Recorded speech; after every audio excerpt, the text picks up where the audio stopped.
شخص مش موجود بس بتفتكري في رمضان دايما.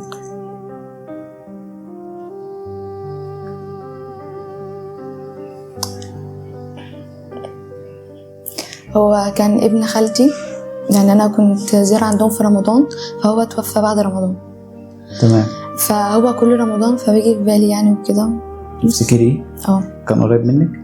لا مش قوي. شخص نفسك تشكريه؟ ماما وبابا. نفسك تشكريهم؟ بص الكاميرا واشكريهم. عايزة اقول لهم لو عملت حاجة قبل كده زعلتهم فانا اسفة، ودلوقتي بشكرهم ان هم واقفين معايا وجنبي بس. في حد في الدنيا هيقدر يقف جنبك قدهم؟ لا. طب مين لو اختفى من حياتك هتضيعي؟ بابا وماما. الاتنين؟ تحب الاتنين قد بعض؟